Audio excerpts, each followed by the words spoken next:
코로나19 유행 감소세에 따라 본격적인 엔데믹 시대를 앞두고 있는데요.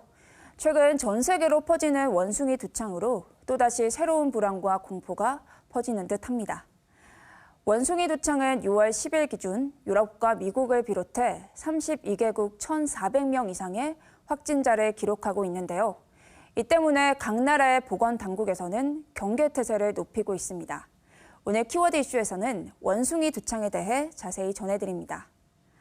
원숭이 두창이란 바이러스 감염에 의한 인수공통 감염병으로 쉽게 말해 천연두와 유사하다고 볼 수 있습니다.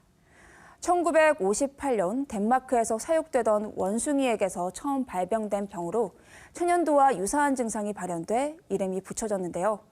사람 간의 감염은 1970년 처음 발견됐고 현재 서부 중부 아프리카 지역에 풍토병이 된 상태입니다. 원숭이 두창은 피부, 호흡기, 점막을 통해 체내로 들어오거나 바이러스에 감염된 동물이나 물건을 통한 전파, 또 사람 간 병변, 책, 호흡기 비말 등의 접촉을 통해 감염됩니다. 증상은 천연두와 비슷한데요. 발열, 두통, 근육통을 시작으로 1일에서 3일 후에는 얼굴을 중심으로 발진 증상이 나타나며 점차 몸의 다른 부위로 발진이 확산됩니다. 발현된 증상은 약 2주에서 4주간 지속되다가 대부분 자연 회복된다고 하는데요.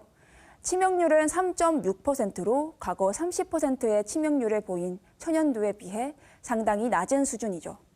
그런데 문제는 유행의 규모가 빠르고 크다는 점입니다. 2003년 미국에서 아프리카 가나에 설치류를 수입해오는 과정에서 원숭이 두창 바이러스가 발병해 약 70여 명이 감염된 사례가 있었는데요.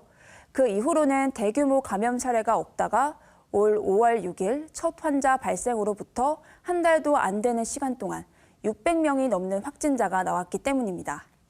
이 때문에 지난 8일 질병관리청은 국내 유입 가능성에 대비해 원숭이 두창을 코로나19나 결핵, 수두 같은 2급 법정 감염병으로 지정했습니다. 이로 인해 앞으로 국내에서 원숭이 두창 확진 시에는 코로나19처럼 격리 조치됩니다. 또 1세대, 2세대 두창 백신 약 3,500만 명분을 비축하고 3세대 두창 백신 도입도 추진 중입니다. 다행히 원숭이 두창의 경우 천연두 백신이 약 85%의 예방 효과를 가진 것으로 알려져 있습니다. 다만 정부는 원숭이 두창 유입 사례가 없고 전파력이 높지 않은 점을 고려해서 일반 국민보다는 고위험군에게 제한적으로 접종하는 방안을 검토 중입니다.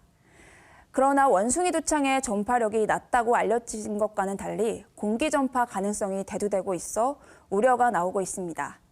감염자와 직접 접촉이 없었던 의료진이 공기 중 전파 감염이 의심되는 사례도 있기 때문이죠.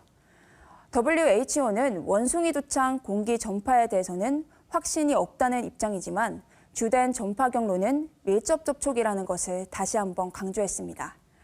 하지만 전문가들은 공기 전파 가능성을 두고 대비하는 것도 필요하다는 의견입니다.